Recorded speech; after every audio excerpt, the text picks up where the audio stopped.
Twongeye kubasuhuza muraho neza. Ikaze kuri Kwizera Ildefonse official. Uyu munsi twabateguriye ikiganiro cyiza cyane.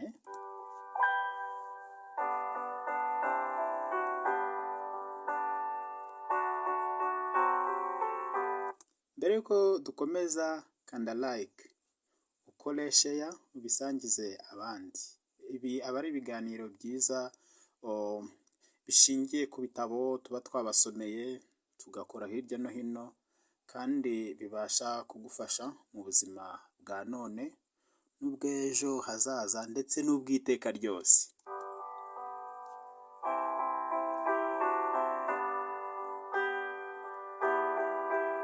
Kanda like rero, ukore share, usangize abandi, maze ukore na subscribe kandi kunzogera kugira ngo ibiganiro bibashe kugera kure.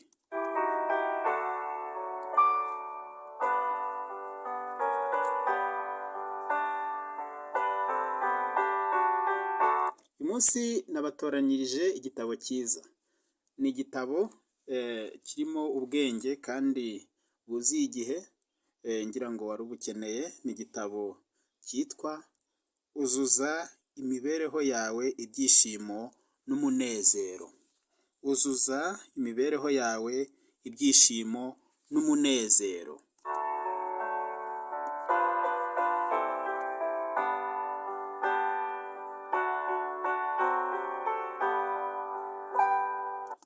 Ni igitabo gifite cyakuwe mu ijambo ry'icyongereza celebrations. Niba umenyereye sigle mu gifaransa cyangwa se acronyms mu cyongereza, sigle cyangwa acronyms mu cyongereza, celebrations ubasha kuyisobanukirwa neza. Turaje tuyigusobanurire.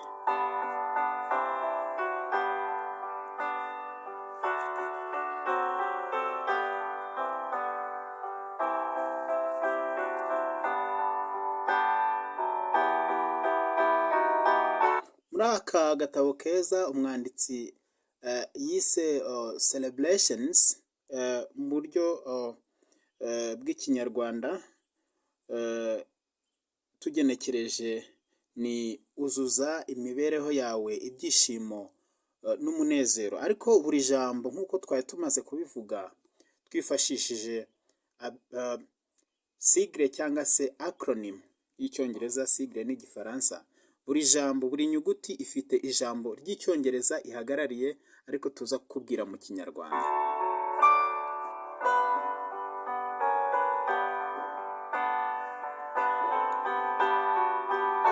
Celebrations, inyuguti itangira ni C y'icyongereza, ihagarariye ijambo ry'icyongereza choices, ari byo bivuga amahitamo.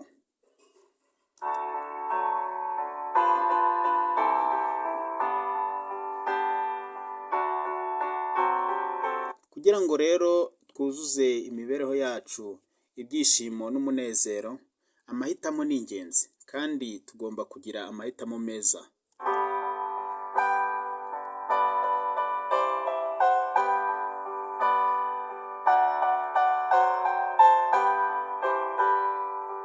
Amahitamo tugira rero ni amahitamo yinjira mu rusengero rw'ubuzima.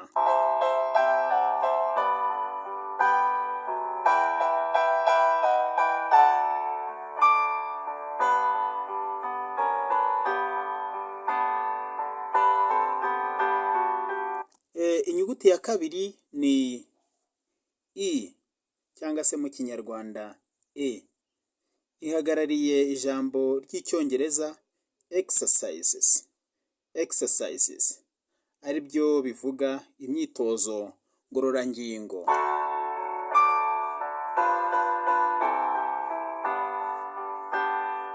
Imyitozo ngororangingo ni umuti utuma imbaraga z'umubiri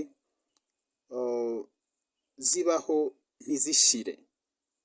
Imyitozo iri ngombwa kugira ngo umuntu ajye mu rusengero akomeze n'imibereho ye ya buri munsi. Ku bajya mu rusengero mwumva ko mukeneye imyitozo ngororamubiri kugira ngo umubiri ubashe gukora neza. Abajya mu kazi burya iyo ukora n'imyitozo burya icyizere kiriyongera, ukahora wifitiye icyizere, amaraso agatembera neza kandi ukumva uguwe neza mu mubiri no mu mutima. Idufasha kwinjira mu kuramya, abaramyi, abakunda gusenga, uba wumva umeze neza. Imyitozo ngororangingo ni ingenzi mu buzima bwacu bwa buri munsi.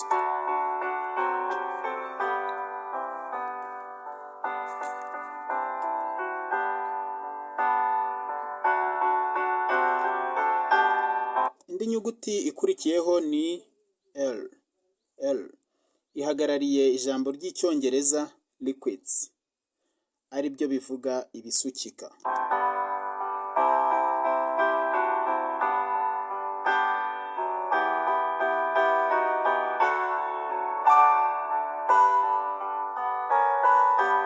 Nujya muri Bibiliya uzasanga ko dukeneye amazi abeshaho, ariko kandi mu buryo busanzwe dukeneye amazi kugira ngo tubashe kugira ubuzima bwiza. Ahari nitugera igihe cyo kurambura aka gatabo ijambo ku ijambo mu buryo burambuye, tuzagenda tubona akamaro k'amazi, tubone akamaro ka buri kimwe kimwe.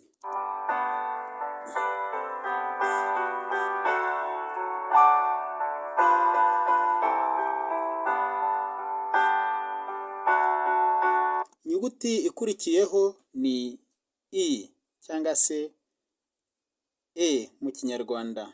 Ihagarariye ijambo ry'icyongereza environment.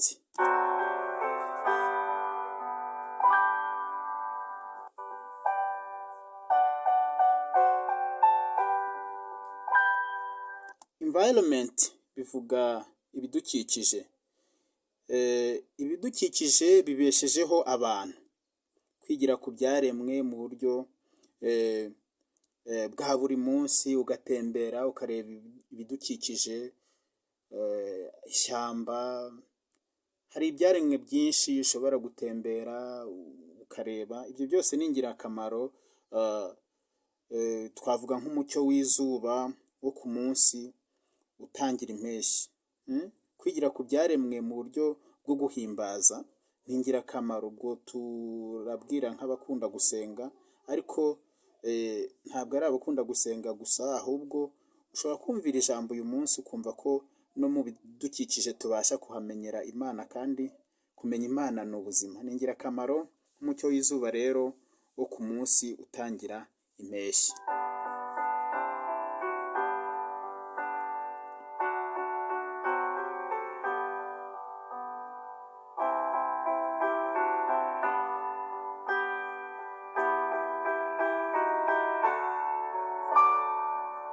Ijambo rikurikira, inyuguti ikurikira ni B cyangwa se B. Ihagarariye ijambo ry'icyongereza belief, ari byo bivuga ukwizera.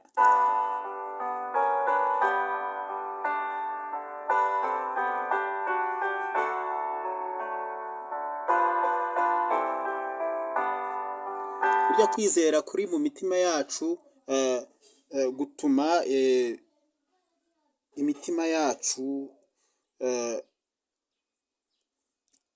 bidutera kwishima, bituma tubaho twishimye, kandi kwizera ni ubuzima. Kwizera ni ikintu umuntu yasabira umuntu wese kuba afite iryo jambo belief, kwizera. Kwizera ni kimwe mu byatuma imibiri yacu, imibereho yacu igira ibyishimo n'umunezero.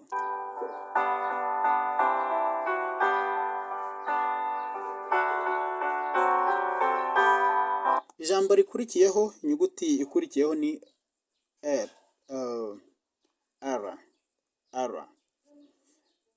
cyangwa se R ngufi mu Kinyarwanda.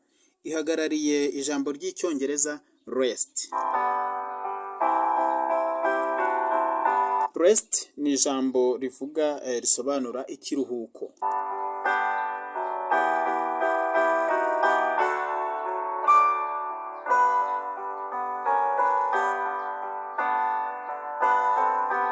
Ikiruhuko nicyo gisana ubushobozi bwacu budufasha kuva mu mavunane n'umunaniro by'umubiri.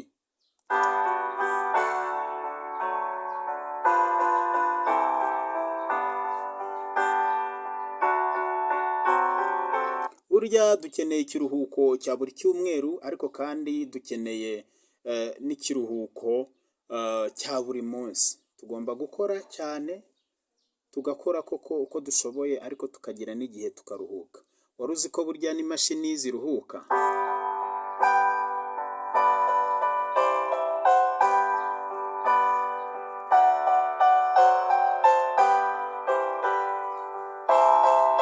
Ntabwo rero ushobora kuzuza imibereho yawe ibyishimo n'umunezero utaruhuka.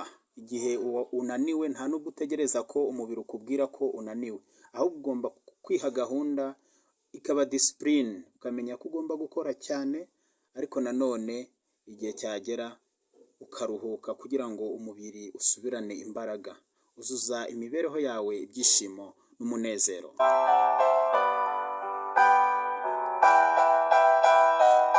Inyuguti ikurikiraho ni A cyangwa se A, ihagarariye ijambo ry'icyongereza air, ari byo bivuga umwuka. Umwuka niwo ukoresha ubushobozi bwacu bwo kubaho.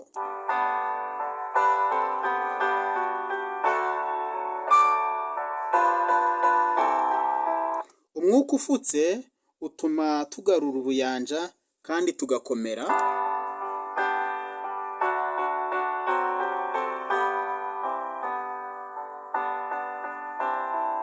Uyu mwuka rero uradufubika, ukaduha kubaho haba mu buryo bw'umubiri n'ubw'umwuka.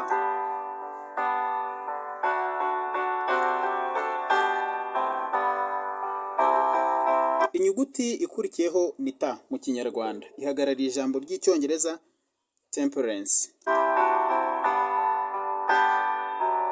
cyangwa se mu Gifaransa temperance. Temperance bisobanura kwirinda.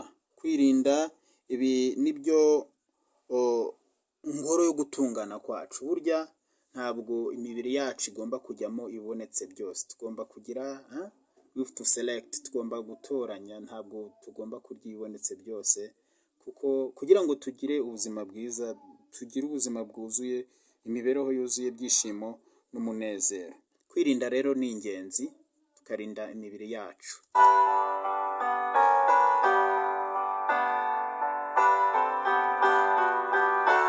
Ibi rero nibyo ngoro yo gutungana kwacu.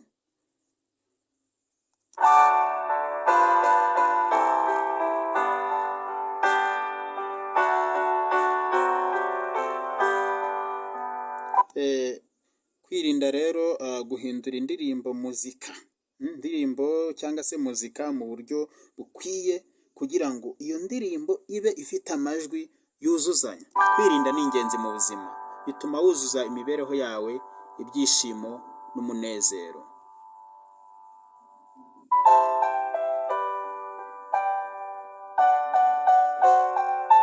Irindi jambo ni I cyangwa se I mu Kinyarwanda, ihagarariye ijambo ry'icyongereza integrity, ari byo bivuga ubusugire. Ni ukudatezuka k'ubupfura bwacu.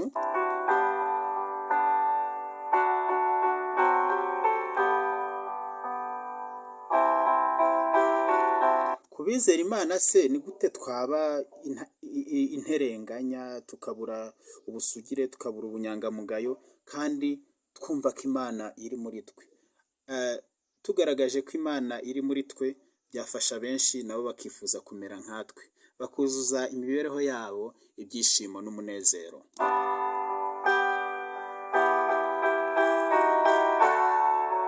Ijambo rikurikira ni O, ihagarariye ni inyuguti O, ihagarariye ijambo ry'icyongereza optimism.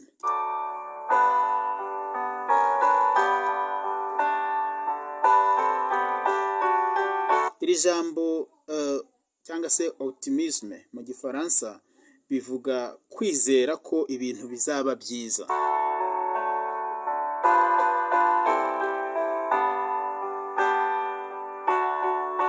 Ibi rero bituma tugira ibitekerezo bizima, ejo ukareba ejo hazaza ukaharebana ibyiringiro, ukumva ko ejo hazaza ari heza. Uburyo tubonamo ko ibintu bizagenda neza nibyo bidutera gusingiza Imana, tukumva dukwiye gusingiza Imana dufite umuhati, tugakora cyane, tukagira umuhati mu byo dukora, umurimo wose twerekejeho amaboko tukawukorana umwete, tukagira imibereho yuzuye ibyishimo n'umunezero. Ijambo rikurikiyeho ni N, inyuguti N ihagarariye ijambo ry'icyongereza nutrition. Iri jambo risobanura imirire. Kugaburira umubiri wacu ni ingenzi cyane. Ibyo kurya dufata bimeze nk'umuntu ushinzwe gusana no kwita ku rusengero. Tuzi ko insengero, imibiri yacu ni insengero. Ahora asana, asiga irangi kandi avugurura urusengero. Niyo mpamvu tubwirwa kurya indyo yuzuye.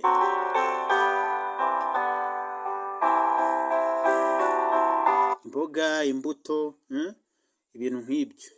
Indyo yuzuye buri wese asobanukiwe n'uko igomba kuba imeze.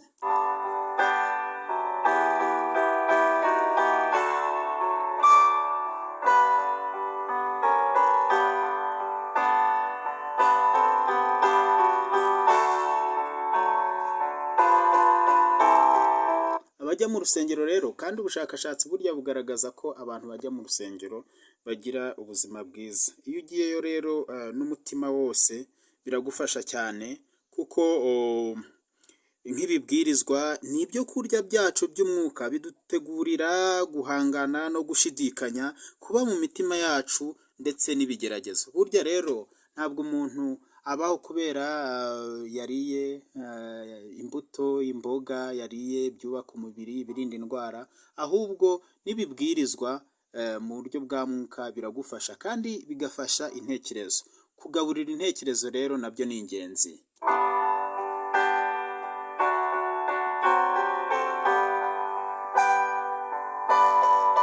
Inyuguti isoza ni S, ihagarariye amagambo atatu y'icyongereza: social, support, service.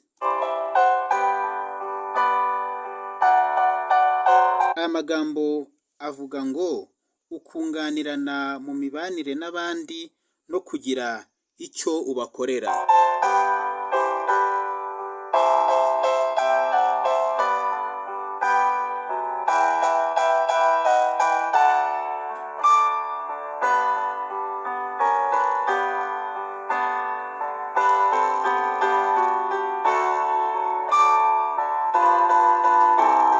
Turagushimiye cyane wakoze kudutega amatwi. Tukwibutse gukora share, kanda like, ubisangize abandi, kandi tuzakomeza kuganira kuri aka gatabo, tujye turambura buri nyuguti n'icyo ihagarariye. Uyu munsi twaganiriye ku magambo meza avuga ngo uzuza imibereho yawe